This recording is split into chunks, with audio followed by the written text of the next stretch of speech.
Hello friends, welcome to Preetha's Kitchen. இன்னைக்கு fish omelette எப்படி செய்யலாம் பார்க்கலாம் வாங்க. இதுக்கு தேவையான பொருட்கள் பாறை மீன் ஒன்னு எடுத்துர்க்கேன். நீங்க உங்களுக்கு விருப்பமான மீனை நீங்க எடுத்துக்கலாம். 4 முட்டை, 1 வெங்காயம், 1 தக்காளி, 1 டேபிள்ஸ்பூன் இஞ்சி பூண்டு விழுது, 1 டேபிள்ஸ்பூன் மிளகாய் தூள், தேவையான அளவு மஞ்சள் தூள், 3 பச்சை மிளகாவை இப்படி நான் கட் பண்ணி எடுத்துர்க்கேன்.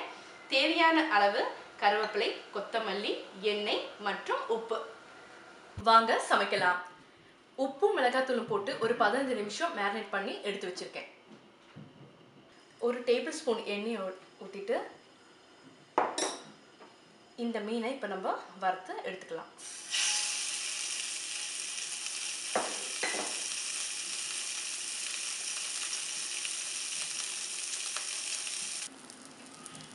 இப்போ மீனை நம்ம திருப்பிக்கலாம்.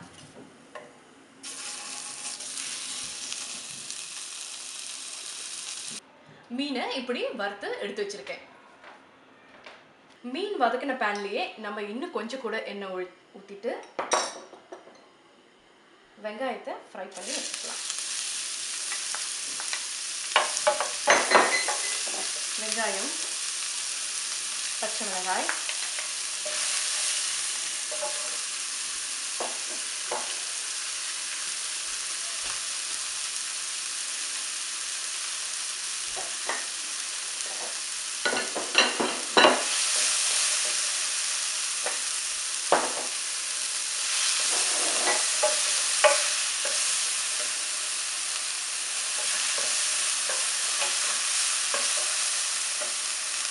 வெங்காயம் நல்லா வதங்கிடுச்சு.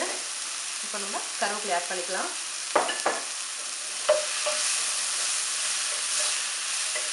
இப்போ நம்மளுடைய தக்காளியும் ஆட் பண்ணிடணும்.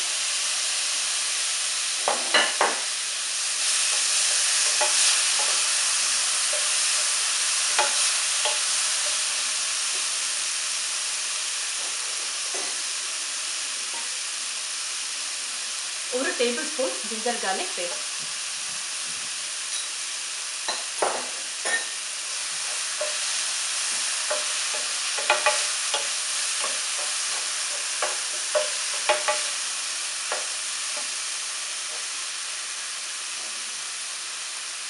தேவையான அளவு மஞ்சள் பொடி,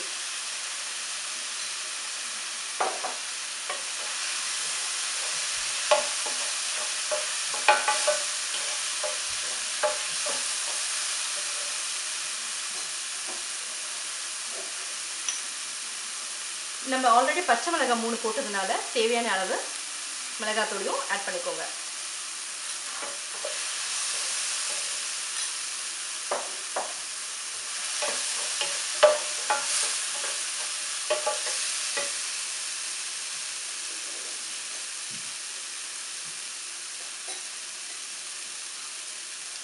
தேவையான அளவு உப்பு.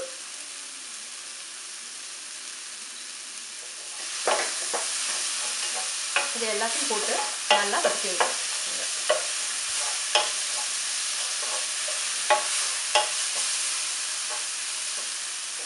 நம்மளுடைய கொத்தமல்லியை இப்போ ஆட் பண்ணிக்கலாம்.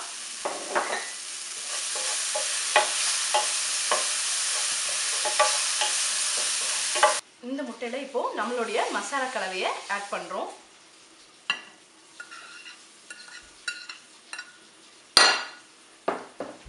நம்மளுடைய மீனையும் ஆட் பண்ணிடுறோம்.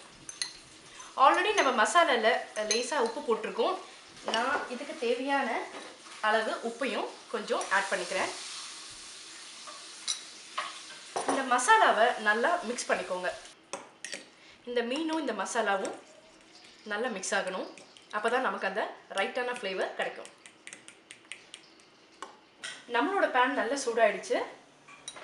இப்போ ஒரு டேபிள்ஸ்பூன் ஆயில் போட்டுக்கலாம். மசாலா கலவையை ஊற்றிக்கலாம். உங்களுக்கு எவ்வளோ திக்னஸ் வேணுமோ அதுக்கேற்ற மாதிரி ஊற்றிக்கோங்க. நான் கொஞ்சம் திக்காக போடுறேன்.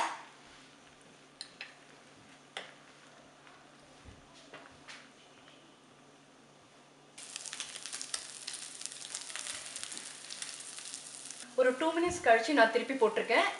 இன்னொரு 2 மினிட்ஸ் கூட வேகட்டும். நம்மளோட ஆம்லெட் இப்போ ரெடி ஆயிடுச்சு. இந்த வீடியோ பிடிச்சிருந்தா மறக்காம லைக் பண்ணுங்க, ஷேர் பண்ணுங்க and subscribe பண்ணுங்க.